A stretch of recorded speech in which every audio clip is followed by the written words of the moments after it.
Astaghfirullah. Beberapa poin sejarah. Pertama, sejarah tentang Ashabul Ukhdud. Kemudian nanti kita masuk pada Ashabul Fil. Kemudian barulah kita masuk pada kelahiran Nabi sallallahu alaihi wasallam. Inilah yang kita akan bahas di malam hari ini, mudah-mudahan cukup waktunya. Kisah yang pertama bicara tentang Ashab al-Ukhdud.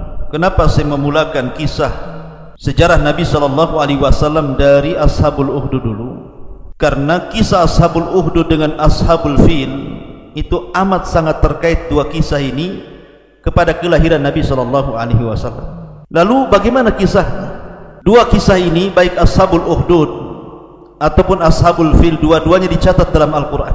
Pertama dalam surah Al-Buruj, qutila Ashabul Ukhdud. Kemudian yang kedua dalam suratul Fil, alam tara kaifa fa'ala rabbuka bi ashabil fil. Apabila kita bercerita tentang Ashabul Ukhdud, maka kita akan diingatkan akan satu raja Yaman, atau boleh dikata akhir daripada raja Yaman, yang dijuluki dengan kalimat Dhu Nuwas. Dhu Nuwas adalah istilah bagi raja Yaman. Namanya bukan Dhu Nuwas. Ada yang mengatakan namanya adalah Yusuf ibn Sarahbil ibn Tubba al-Himyari. Ada juga yang mengatakan bahwa Dhu Nuwas itu namanya Zur'ah ibn Tabban As'ad al-Himyari. Dua-duanya disebut dengan Dhu Nuwas Malikul Yaman, bahkan raja yang terakhir menguasai Yaman. Kita mulai dari kisah Dhu Nuwas ini dari sebuah negeri di Yaman namanya Najran. Sebuah negeri di Yaman namanya Najran. Najran ini diambil dari nama orang, Najran ibn Zaidan ibn Sabah. Suatu ketika dia bermimpi, kemudian dia mengikuti alur mimpinya, dia pun berangkat dan pergi ke arah lembah. Tiba-tiba kemudian dia pun membangun kota di lembah itu. Maka kota itu belakangan disebut Najran karena yang membangunnya adalah Najran ibn Zaidan ibn Sabah. Di Najran ini tetap masih kekuasaannya, artinya masih di bawah kekuasaan Himyar. Dan Najran ini kebanyakan mayoritasnya adalah orang-orang Nasrani. Sebenarnya dahulu orang-orang Yaman dulu, sebelum kedatangan Yahudi ataupun Nasrani, apalagi Islam belakangan, agama mereka adalah para penyembah berhala. Dan berhala yang mereka sembah adalah sebuah pohon kurma yang mereka agung-agungkan. Lalu bagaimana mungkin kemudian para penyembah berhala pohon kurma ini bisa berubah agamanya menjadi agama Nasrani ataupun Yahudi ataupun belakangan Muslim? Nah, ini akan kita kupas sedikit tentang macam mana Yahudi bisa masuk negeri Arab dan juga Nasrani serta Islam. Ma'asyiral muslimin yang dimuliakan Allah Azza wa Jalla, kala itu Najran adalah termasuk Madinatut Tijariyah, kota perdagangan. Banyak di luar daerah Najran, bahkan negara-negara di luar melirik Najran karena kota itu adalah kota perniagaan. Sehingga kemudian orang-orang Nasrani dari Romawi, dari daulah Bizantium Romawi yang beragama Nasrani, jadi suatu ketika mereka menaklukkan Mesir, jadi Romawi pernah menguasai Mesir, kemudian tertarik ingin menguasai Najran, karena tadi kota ini kota yang sangat pesat dengan perdagangan. Akhirnya kemudian Romawi pun berhasil meluaskan kekuasaan bukan hanya Mesir sampai kepada Najran dan Himyar di Yaman. Dari sinilah sebab kenapa orang-orang Yaman banyak masuk Nasrani. Disebabkan tadi karena orang-orang Nasrani dari orang-orang Romawi yang menjajah Najran kemudian menyebarkan agama Nasrani, dan banyak orang musyrik yang kemudian tertarik masuk ke agama Nasrani. Inilah sejarah kenapa Nasrani masuk Najran. Ada yang mengatakan bahwa sebenarnya Najran tidak dikuasai oleh orang Romawi, tapi karena ini pusat perdagangan, pusat perniagaan, maka banyak para peniaga-peniaga ulum, peniaga-peniaga handal dari Romawi itu datang ke Najran untuk berniaga. Lah sambil berniaga itulah mereka mendakwahkan agama mereka Nasrani itu. Kemudian lambat laun satu persatu bisa dipengaruhi, akhirnya Najran pun mayoritas Nasrani. Ada juga yang mengatakan seperti itu. Lalu kenapa pula Yahudi bisa masuk ke negeri Arab? Ma'asyiral muslimin yang muliakan Allah Azza wa Jalla, kalau anda melihat sejarah Raja Tuba, Raja Tuba Yaman, istilah Tuba itu bagi Raja Yaman, Kisra bagi Raja Persia, Kaisar bagi Raja Romawi, Najasyi bagi istilah Raja Ethiopia, kemudian Muqawqus istilah Raja bagi Mesir, dan begitu seterusnya. Ma'asyiral muslimin yang dimuliakan Allah Azza wa Jalla, kita tahu bahwa ada seseorang namanya Tabban As'ad Al-Himyari. Tabban As'ad Al-Himyari, dan dia adalah keturunan daripada Raja Yaman yang pertama namanya Rabi'ah ibn Nasr, yang sangat masyhur. Raja Yaman yang pertama lah turunannya itu namanya Tabban As'ad Al-Himyari atau dikenal dengan Tubbah. Lah Tubbah sendiri di zaman itu telah beriman kepada risalah Rasul sallallahu alaihi wasallam. Bagaimana mungkin zaman yang begitu jauh, kemudian Rasul pun belum terlahir, apalagi diangkat menjadi nabi dan rasul, terlahir saja belum. Tapi Raja Tuba ini beriman kepada risalah Nabi sallallahu alaihi wasallam. Bagaimana kisahnya? Dan bagaimana pujian Nabi sallallahu alaihi wasallam yang mengatakan la tasubbu Tuba'an fa innahu qad aslam. Jangan kalian kau celah Raja Tuba karena dia sudah masuk Islam. Dalam riwayat fa innahu mu'min, karena dia seorang mukmin. Jadi kita tahu bahwa Tabban As'ad walaupun dia seorang Malikul Arab, Raja Arab, tetapi juga dia seorang peniaga handal, seorang pedagang handal. Ketika dia hendak berangkat berniaga dari Yaman menuju Syam, di tengah jalan rupanya Yaman diserbu oleh tentara Yathrib. Tentara Yathrib adalah tentara dari Madinah. Dulu Madinah disebut Yathrib, setelah kedatangan Rasul disebut Madinatul Rasul.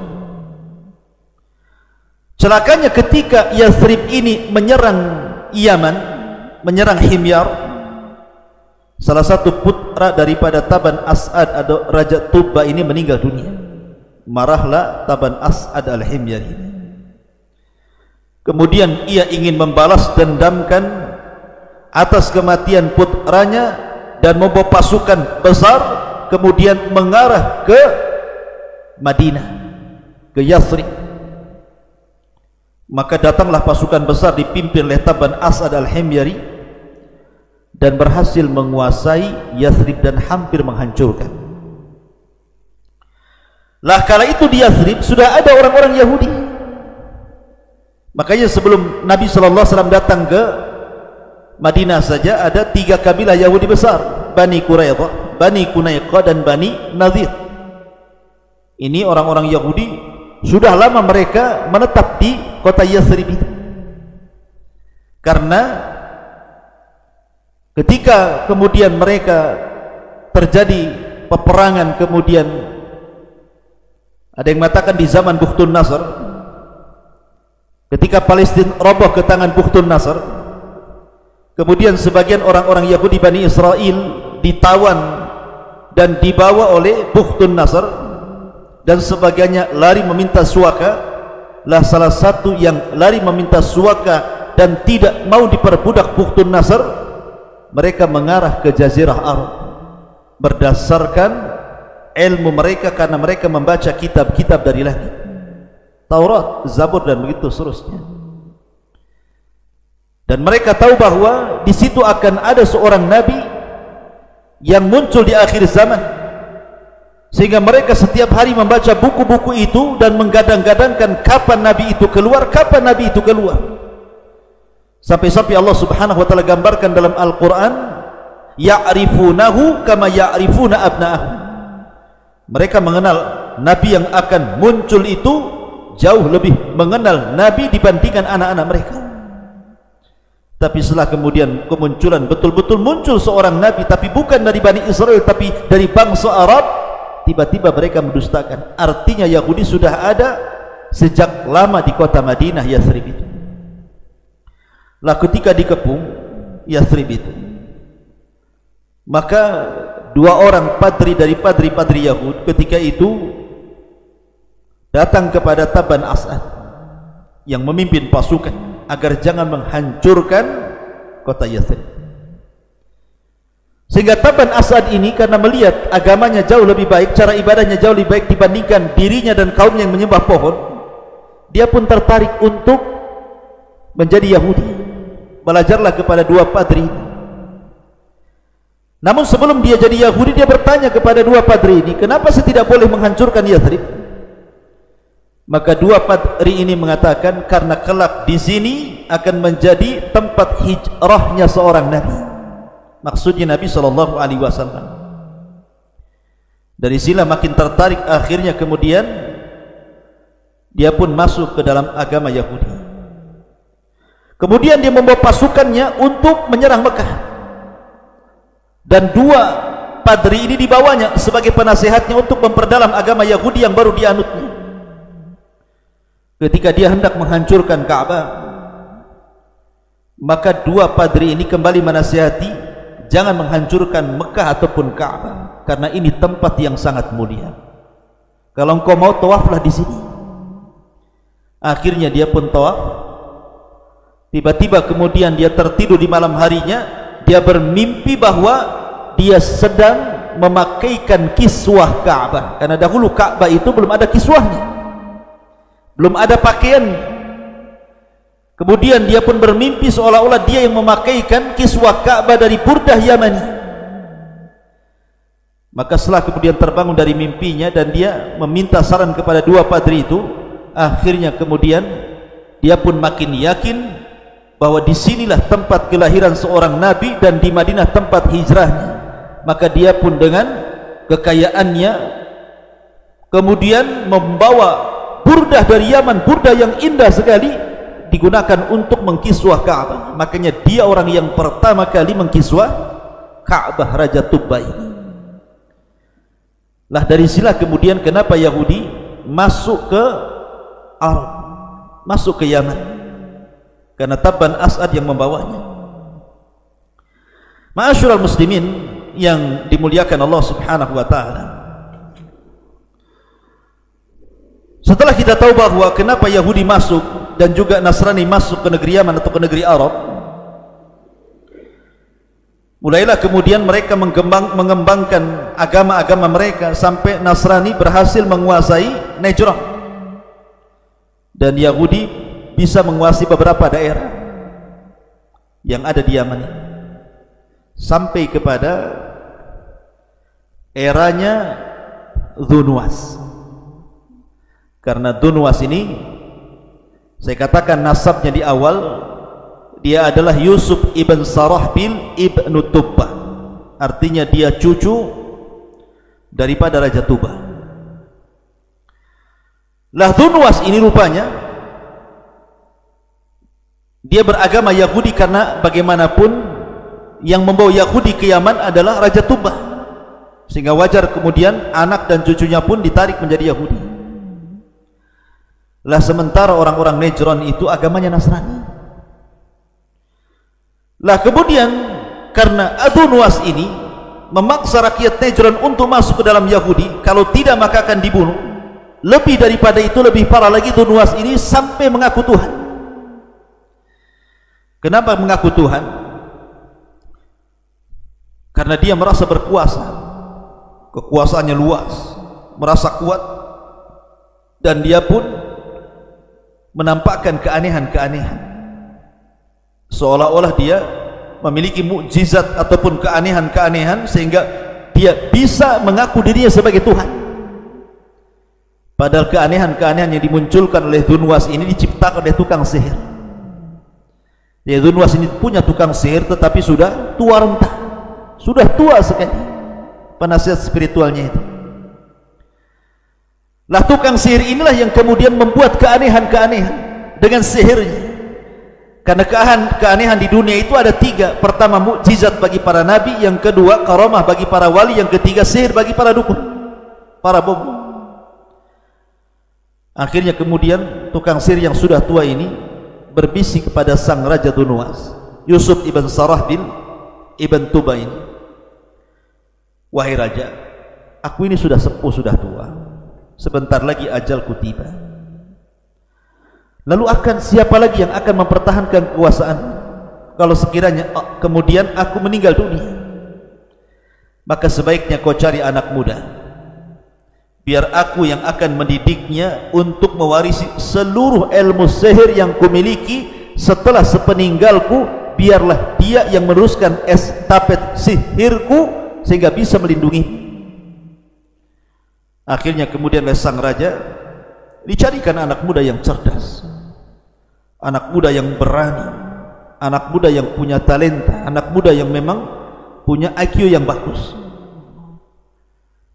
Setelah mendapatkan anak muda yang dikehendaki sang tukang sihir itu, maka setiap hari anak muda ini belajar. Masalahnya dari rumah dia ke tempat tukang sihir itu cukup jauh. Lah di tengah-tengah perjalanan antara rumah anak muda dengan tempat belajar sihir itu, rupanya ada semacam tempat ibadah. Tempat ibadah bagi orang Nasrani, mungkin bahasa kitanya gereja.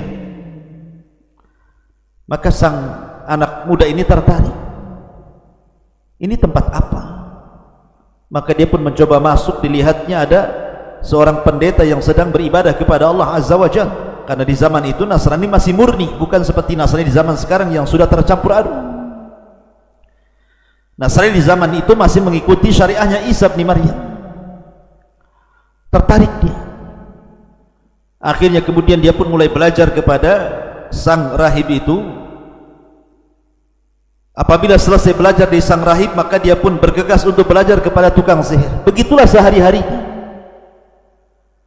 Jadi dalam perjalanan dia mampir dulu di tukang ataupun di seorang rahib, kemudian belajar. Setelah itu kemudian dia pun berangkat menuju tukang sihir. Apabila telat, maka tukang sihir marah, terkadang memukulnya.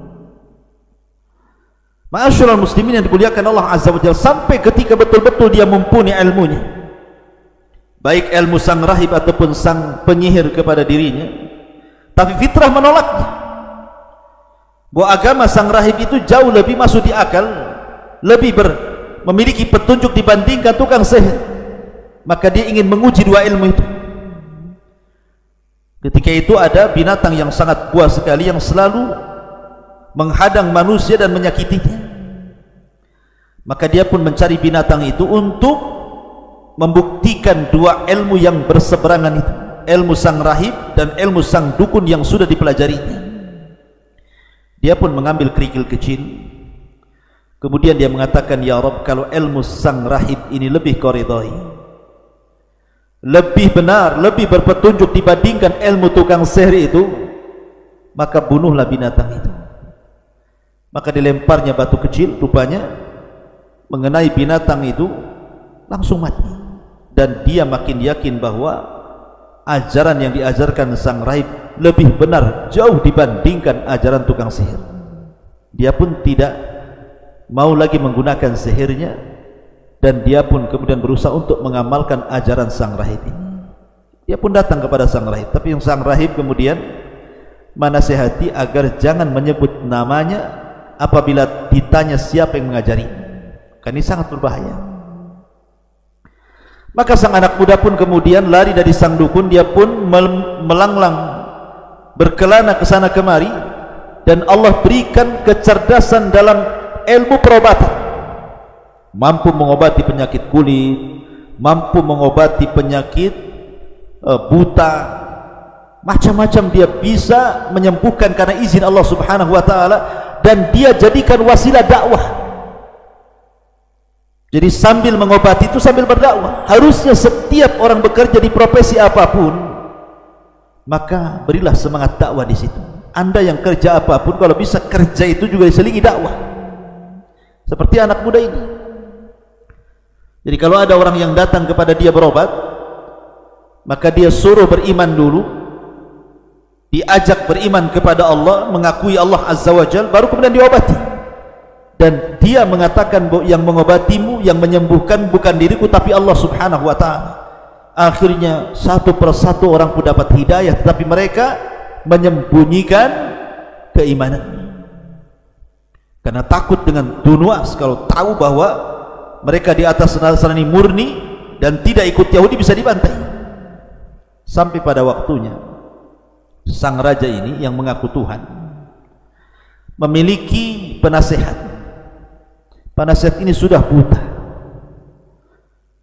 Kemudian ketika dia mendengar bahwa ada anak muda yang bisa menyembuhkan penyakit buta, penasehat Dunwas ini mencari-cari informasi, sampai akhirnya kemudian berjumpa dengan anak muda itu, kemudian meminta agar kedua matanya diobati. Tapi sang anak muda memberikan syarat, kalau kau mau, aku akan berdoa kepada Allah agar Allah menyembuhkan kedua matamu, tapi syaratnya kau beriman kepada Allah Azza wa Jalla. Yang menyembuhkanku bukan diriku tapi Allah Subhanahu wa ta'ala. Akhirnya sepakat. Dia pun beriman. Kemudian anak muda ini berdoa kepada Allah. Akhirnya Allah sembuhkan kedua matanya, dari buta bisa melihat. Ma'asyiral muslimin yang dimuliakan Allah Subhanahu wa ta'ala, ketika sang penasihat raja masuk ke ruangan sang raja, dan raja heran, kenapa penglihatannya bisa sembuh padahal butanya sudah lama. Kemudian ditanya siapa yang menyembuhkannya, maka kemudian dia mengatakan yang menyembuhkanku adalah Tuhanku Allah. Oh, marahlah Dunwas. Gimana dia ngaku Tuhan, ada pula Tuhan di sana. Maka dipaksalah penasihat ini, yang berakhir dipenjarakan kemudian disiksa karena tidak tahan. Dia pun mengakui yang menyembuhkan adalah anak muda itu. Dicarinya anak muda, ditangkap dan dipenjara, kemudian disiksa habis-habisan supaya mengaku siapa yang mengajarinya. Karena tidak tahan, akhirnya dia bicara, rahiblah yang mengajarinya. Dicarinya sang rahib, 3 orang masuk penjara dan disiksa. Maka Dunwas merasa marah dan emosi, ingin menghukum ketiga-tiganya dengan hukuman mati, hukuman berat. Adapun penasehat sang raja yang dihukum, maka digergaji dari tengah-tengah kepala begini, kemudian menjadi belah jadi 2, meninggal. Kemudian juga termasuk sang rahib juga digergaji 2 kepalanya ini, kemudian terbelah menjadi 2. Inilah yang diisyaratkan sabda Rasul kepada Khabbab bin Arad ketika Khabbab tidak tahan karena ujian majikannya karena keislamannya. Dia pun meminta kepada Rasul untuk berdoa kemenangan dengan mengatakan, ya Rasulullah, ala tad'ulana ala tastaghfir lana. Rasul, berdoalah kepada Allah. Rasul, mintalah kemenangan untuk kami sudah kuat, tidak kuat lagi. Tapi Rasul mengatakan, kalian tergesa-gesa, kemenangan itu akan datang. Sampai ada orang yang berjalan dari Son'a ke Hadraul Maut tidak takut kecuali kepada Allah. Dahulu wahai Khabbab, ada orang yang digergaji kepalanya sehingga terbelah menjadi 2, tapi mereka tidak meninggalkan keimanan. Ma'asyiral muslimin yang dimuliakan, ketika kemudian 2 orang ini meninggal, sisa anak muda ini, raja tidak mau membunuh dengan cara seperti itu. Tapi raja ingin di halayak manusia anak muda ini dilempar dari ketinggian, dari bukit dan gunung. Dibawalah anak muda ini ke atas bukit. Kemudian di atas bukit itu tiba-tiba anak muda berdoa kepada Allah, Allahumma kfinihim, ya Allah cukupkan mereka kepadamu. Akhirnya Allah pun gegarkan bukit tersebut sehingga kemudian bergetar dan bergegar. Akhirnya kemudian prajurit-prajurit yang membawa anak muda ini ke atas satu persatu berjatuhan kemudian mati, dan Allah selamatkan anak muda ini. Akhirnya sang raja pun menangkap kembali, kemudian menghukum dengan cara lempar anak muda ini di tengah lautan. Akhirnya diutuslah beberapa pasukan mengawal anak muda ini dalam perahu, kemudian dibawa ke tengah lautan. Ketika hendak dilempar anak muda ini ke tengah lautan, anak muda ini berdoa, Allahumma kfinihim, ya Allah bereskan mereka, terserah kamu, lindungi diriku. Akhirnya kemudian tiba-tiba datang gelombang besar menghantam kapal itu, semua karam, semua mati kecuali anak muda ini selamat. Ketika mendengar anak muda ini selamat, raja geleng-geleng kepala, macam mana cara membunuhnya. Pokoknya setiap ada upaya pembunuhan, anak muda ini selamat karena izin Allah subhanahu wa ta'ala. Sampai pada waktunya anak muda ini berfikir, nih kalau saya pergi kemana saja tidak akan lepas dan akan diburu dan akan jadi buronan. Sebaiknya aku menyerahkan diri kepada sang raja. Tapi anak muda ini cerdas. Dia tidak mau menyerahkan nyawanya begitu saja kepada sang raja. Dia ingin kematiannya bermanfaat bagi halayak manusia. Maka ketika kemudian dia ditangkap kembali, kemudian dia membuka rahasianya kepada sang raja dan mengatakan, wahai Dzunwas, kalau engkau ingin membunuh diriku, sediakan tiang gantungan, salib aku di sana, kemudian ambil busur panah, aku akan berikan satu anak panah. Sebelum kau lesatkan ke pelipis mataku, jangan lupa kau katakan ini mantranya, Bismillahi Rabbil Ghulam, dengan menyebut Tuhan anak muda itu. Cukup itu. Kalau lesatkan saja, nanti aku akan mati. Tapi syaratnya manusia kumpulkan. Maka dikumpulkan manusia sebanyak 20.000 lebih, menyaksikan anak muda ini hendak dipanah pelipisnya oleh sang raja zalim mengaku Tuhan, Dzunwas ini. Maka Dzunwas tidak sadar kalau dia sedang menghinakan diri. Karena ketika kemudian dia mengucapkan Bismillahirrabbilgulam, hakikatnya dia sudah melunturkan ketuhanannya, menjatuhkan ketuhanannya, dan menetapkan ada Tuhan bagi anak muda itu. Dia tidak sadar bahwa itu politiknya anak muda itu. Ketika kemudian panah sudah hampir dilesatkan, dan dia pun membaca Bismillahirrabbilgulam, melesat panah, menancap di pelipisnya, matilah anak muda ini. Maka semua manusia yang menyaksikan mengatakan amanna bi Rabbil Ghulam, kami semua beriman dengan Rabbnya si Gulam. Karena mereka tahu bagaimana jasa baiknya anak muda ini sudah banyak menyembuhkan anak-anak mereka, orang-orang dewasa mereka, orang-orang tua mereka. Dan ketika melihat sang raja mengakui ketuhanan anak muda ini, mulailah kemudian yang menyembunyikan keimanannya menampakkan, dan orang-orang yang belum pernah beriman tiba-tiba beriman. 20.000 lebih, kata Imam Ibnu Katsir, yang hadir di tempat itu semua beriman. Lihat, kalau Allah berkehendak, siapa yang berkehendak? Kehendak Dzunwas dengan menghukum si anak muda itu biar kapok menjadi pelajaran bagi manusia. Rupanya dengan cara itu pula lah manusia beriman kepada Allah Azza wa Jalla. Maka dari sini kemudian Dzunwas marah, menyediakan parit yang sangat besar, kemudian mengumpulkan kayu bakar, kemudian membakar dengan api sampai membumbung tingginya bakaran api itu setinggi istana. Kata Dzunwas, lempar satu persatu ke dalam api itu, kecuali orang-orang yang mau murtad dan mengakui saya Tuhan. Subhanallah. Ketetapan datang dari Allah, hidayah datang dari Allah, istiqomah juga datang dari Allah. Tidak ada satupun yang mengembalikan keimanannya sehingga murtad. Semua masuk ke dalam api itu. Sampai ada seorang wanita yang menggendong bayinya, kemudian bayi ini bisa bicara, masuklah ya ummah fa innaki alal haqq, berada di atas kebenaran. Tetapi Allah Subhanahu wa taala berkehendak bahwa peristiwa ini adalah peristiwa penyebab kehancuran dunia. Bagaimanapun Allah berfirman, wala tahsabannallaha ghafilan amma ya'malu zalim. Jangan kau kira Allah lalai dari orang-orang zalim. Allah tidak lalai. Makanya kemudian satu di antara 20.000 itu ada yang lolos, melarikan diri menuju Syam. Kemudian karena itu Syam adalah negara Nasrani terbesar, melaporkan ke Syam. Kemudian diceritakan kisah bagaimana saudara-saudaranya yang dibakar hidup-hidup karena beragama Nasrani dan tidak mengakui ketuhanan Tuhan. Namanya sesama agama, kayak kita, saudara kita di Palestina diserang Yahudi, kita marah. Ya mungkin kurang lebih jiwa korsa seperti itu, antar sesama agama dan sama akidah.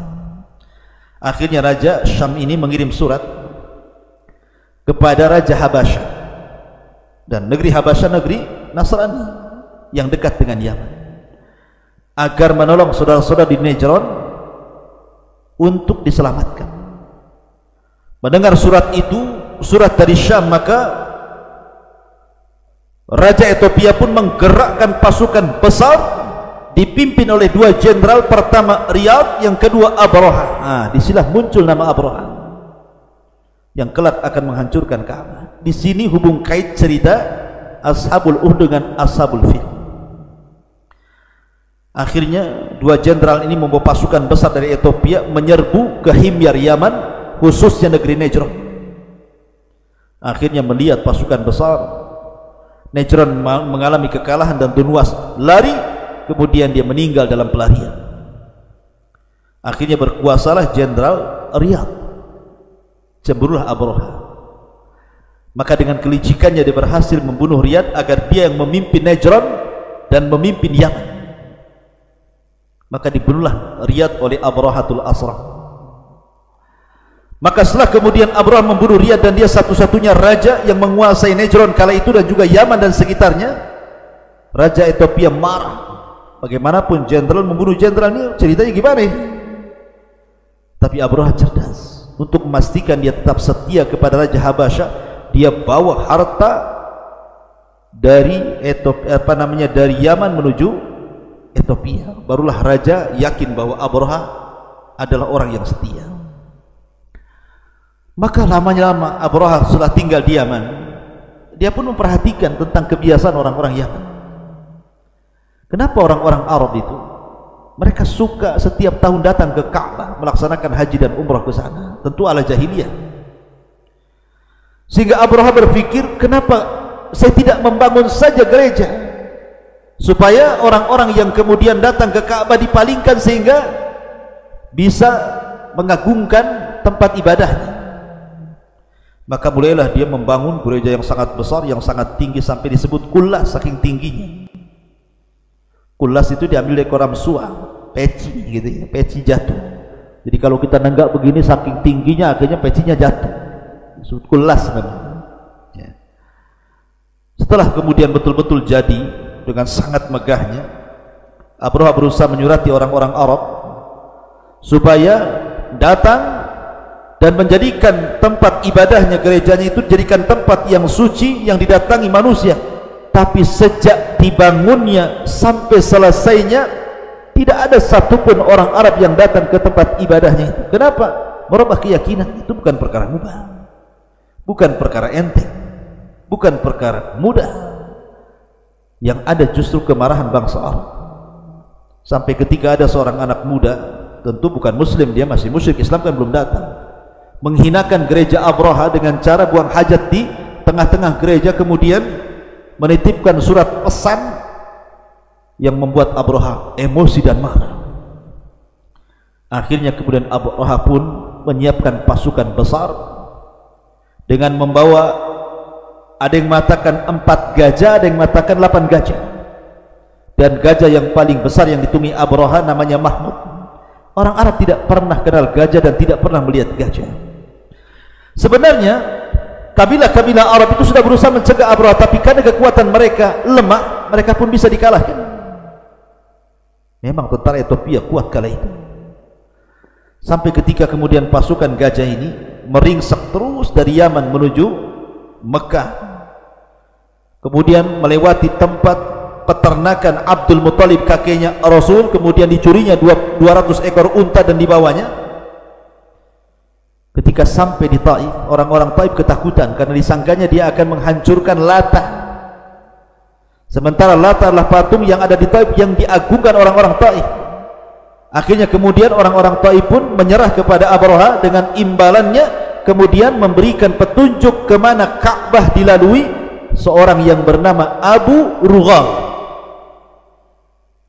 Maka Abu Rughal pun membawa Abraha menuju Ka'bah, tapi Allah takdirkan di perjalanan Abu Rughal meninggal dunia dan kuburannya sampai hari dilempari batu karena dia orang yang berkhianat kepada bangsa Arab. Makanya orang yang mengkhianati atau yang berkhianat itu orang Arab menyebutnya Abu Rughal. Seperti Abu Rughal berkhianat, ya, menunjukkan Abraham menuju jalan penghancuran Ka'bah. Ketika sampai di lembah Muhassir, lembah pengepungan itu, maka Abraham ingin berjumpa dengan Abdul Muttalib yang merupakan Sayyidul Batha, pemimpin Arab ketika itu. Ketika melihat Abdul Muttalib yang sangat gagah, yang memiliki aura, yang memiliki semacam kemuliaan, maka Abraha pun menghargai Abdul Muttalib. Turunlah dia dari gajah, kemudian duduk bersama di tanah. Tapi karena dua-duanya tidak nyambung, yang satu bahasa Arab, yang satu bahasa Ethiopia, harus pakai penerjemah. Sehingga kemudian Abdul Muttalib meminta penerjemahnya apa yang dikatakan Abraha, begitu juga sebaliknya. Ma'asyiral muslimin yang dimuliakan Allah Subhanahu wa taala, ketika itu Abdul Muttalib mengatakan kepada Abraha, kembalikan unta-untaku, kau sudah mencurinya. Abraha langsung tertawa dan mengatakan, kenapa engkau bicara tentang unta? Tempat yang kau agungkan akan kurobohkan. Maka Abdul Muttalib mengatakan, iya, aku tahu, tapi ingat, unta itu punya pemiliknya. Wa ana rabbul ibil, aku pemilik unta. Sementara Ka'bah yang kau akan hancurkan juga pemiliknya. Rabbul Ka'bah alladhi yahmi, pemilik Ka'bah, Tuhan Ka'bah, dia yang akan melindunginya. Jadi buat apa aku melindungi Ka'bah? Maka dari situ Abdul Muttalib pergi setelah mendapatkan unta-untanya.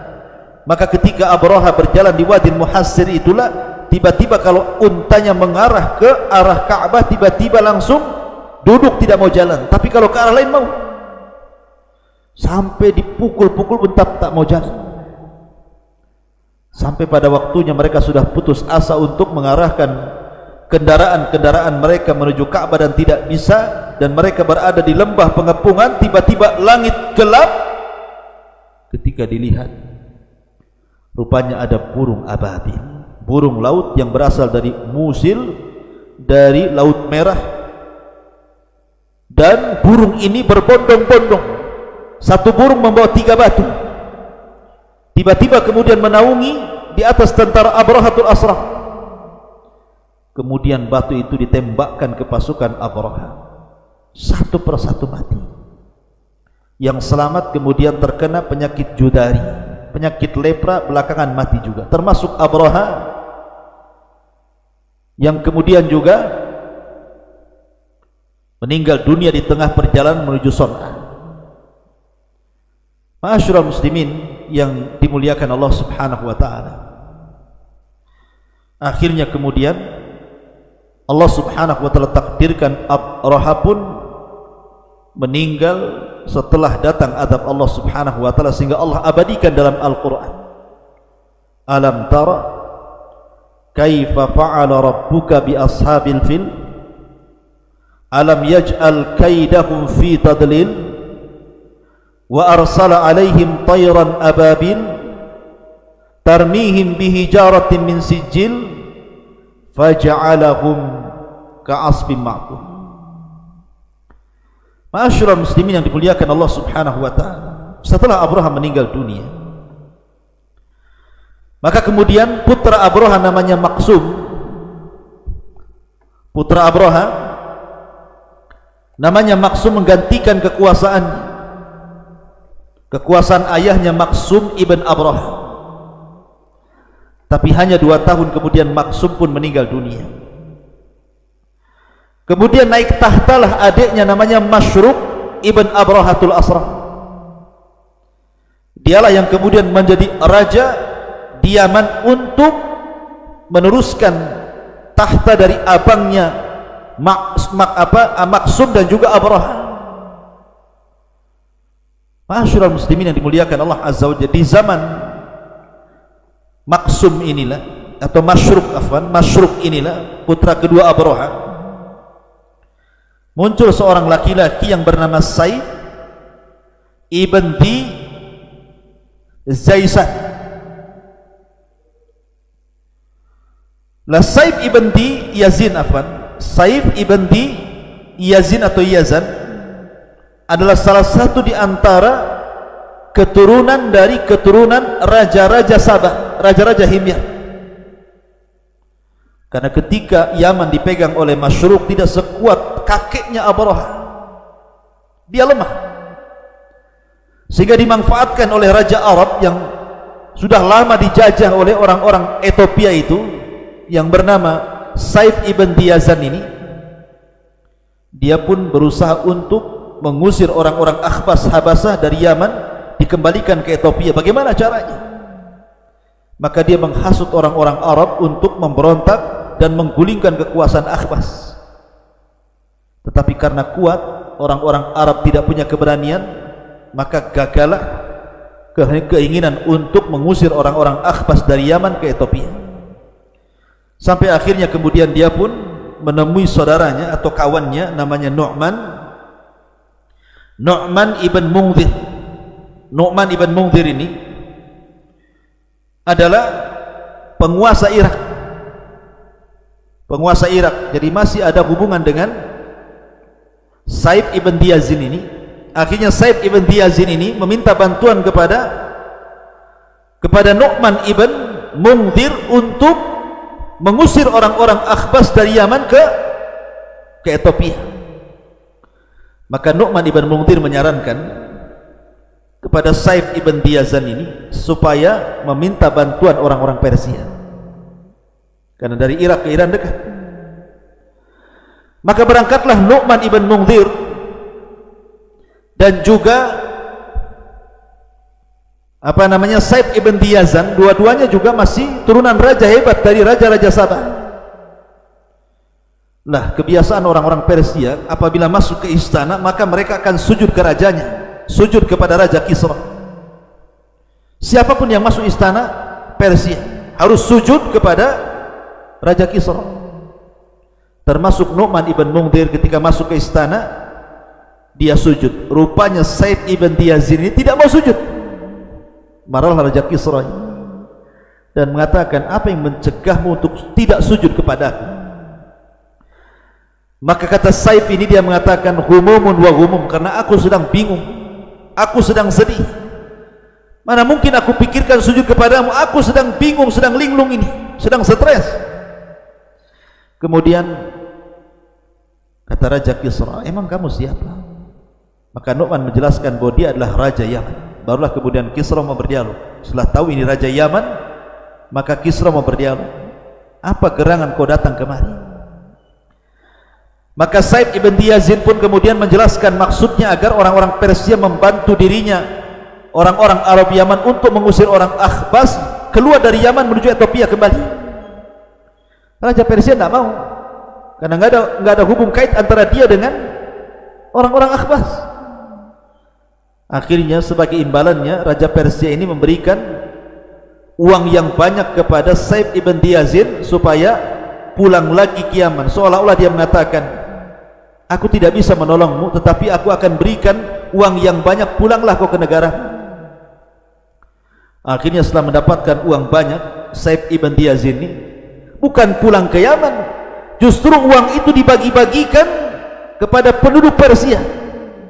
Mendengar hal itu Raja Persia Kisra makin marah lagi. Dipanggilnya Saif ibn Yazid, kemudian ditanya, bahasa kita mungkin, sudah aku berikan hadiah, kau pula hadiah itu diberikan kepada orang, tersinggunglah. Maka Saif mengatakan, di negeriku Yaman penuh dengan dinar, negeri dinar dan dirham. Buat apa aku bawa uang dinar dan dirham? Negaraku lebih kaya daripada negaramu. Aku datang minta bantuan kepadamu, kenapa kau berikan aku dinar-dinar itu? Akhirnya setelah kemudian ada perbincangan yang panjang, maka Persia menyetujui keinginan Saif ibn Yazid untuk mengusir orang-orang Akhbas, orang-orang Habasyah yang notabene dipimpin oleh anak kedua Abraha setelah wafatnya Abraha, Masruq ibn Abraha. Maka pulanglah kemudian Saif ibn Yazid ini, kemudian menghasut orang-orang Arab bahwa Persia akan menolongnya untuk mengusir orang-orang Akhbas dari Yaman. Akhirnya kemudian setelah dikirimlah pasukan dari Persia, kemudian bersatunya kabilah-kabilah Arab, kemudian bertempurlah mereka melawan orang-orang Akhbas yang dipimpin oleh putra Abraha, Masruq ibn Abraha, dan berakhir dengan kekalahan orang-orang Ethiopia di Yaman.